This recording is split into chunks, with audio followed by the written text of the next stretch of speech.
महाराष्ट्र नवनिर्माण सेना के अध्यक्ष राज ठाकरे ने शिवसेना यूबीटी प्रमुख उद्धव ठाकरे की जमकर आलोचना की है। उन्होंने कहा कि सभी ने उद्धव ठाकरे की वजह से शिवसेना छोड़ी है। जो शिवसेना छोड़कर गए वो गद्दार नहीं है, असली गद्दार उद्धव ठाकरे हैं।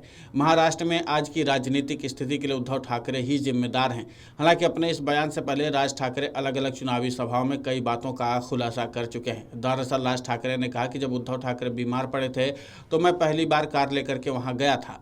जब मैं अलीबाग में था, बाला साहब का मुझे फ़ोन आया और मैं यही कहा मैं यहाँ जा रहा हूँ। मैंने कभी भी राजनीति को परिवार के सामने नहीं आने दिया। वो कहते थे कि रिश्ते और राजनीति को कभी नहीं मिलाना चाहिए। जब आदित्य ठाकरे चुनाव लड़े तब मनसे ने कोई उम्मीदवार उनके खिलाफ नहीं उतारा था। वो अमित ठाकरे के खिलाफ उम्मीदवार खड़ा करने के उद्धव ठाकरे के रुख पर टिप्पणी कर रहे थे। राज ठाकरे ने कहा कि 2019 में जब महाराष्ट्र नवनिर्माण सेना के 37 से 38 हज़ार वोटों के बावजूद आदित्य वर्ली में चुनाव लड़ने के लिए खड़े हुए तो मैंने कहा कि हमारे परिवार का पहला व्यक्ति कोई चुनाव लड़ रहा है, मैं वहाँ उम्मीदवार नहीं खड़ा करूँगा। कुछ समय ऐसा था जो मेरे दिमाग में आया और मैंने मना कर दिया, अपना उम्मीदवार नहीं उतारा। मैंने किसी को फ़ोन नहीं किया। मैं इस बार भी भीख नहीं मांग रहा हूं। अगली बार मेरा ख्याल रखना, मैं ऐसी फालतू भीख नहीं मांगता हूं। आज जब अमित खड़ा है चुनाव में तब भी मैं भीख नहीं मांगूंगा, ऐसा राज ठाकरे ने कहा था।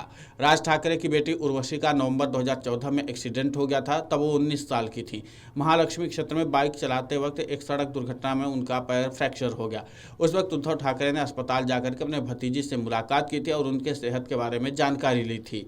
पहले नवंबर 2012 में बाला साहेब ठाकरे का निधन हो गया था। उस वक्त राज ठाकरे अंतिम यात्रा में शामिल हुए थे। उस समय राज ठाकरे और उद्धव ठाकरे के साथ कई पल कैमरे में कैद हुए थे। इस बीच अमित ठाकरे की उम्मीदवारी के दौरान मनसे नगर सेवक पर शिवसेना का गुस्सा, उद्धव ठाकरे की ओर से अपने भाषण में राज की निंदा करना, राज ठाकरे की ओर से गठबंधन के लिए हाथ बढ़ाने के बावजूद उद्धव दादू की ओर से हाथ न बढ़ाना रिश्तों में दरार पैदा कर गया। हालांकि राज ठाकरे ने कहा कि मैं हमेशा से अपना आदर चाहता था और मैं कुछ नहीं चाहता था।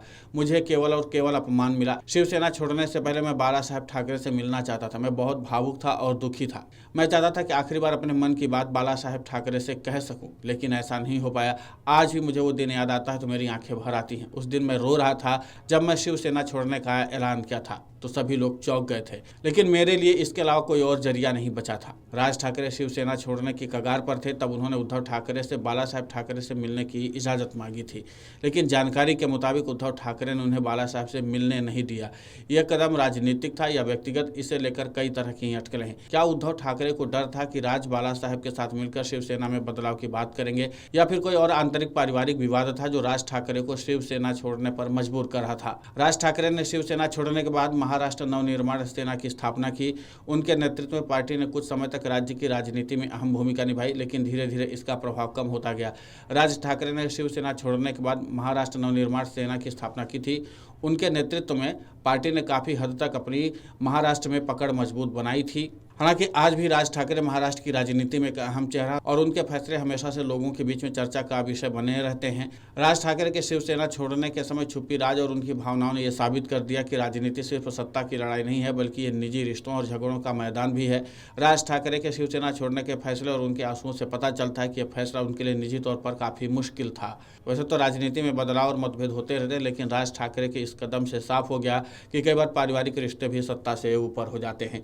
हालांकि राज ठाकरे ने और कई बड़े बड़े जो खुलासे किए हैं, अब उसके बाद देखना ये होगा कि महाराष्ट्र की राजनीति पर इसका कितना असर पड़ता है, क्योंकि राज ठाकरे ने कई अहम बातों का जवाब दिया है जिनका लंबे समय से लोग इंतजार कर रहे थे।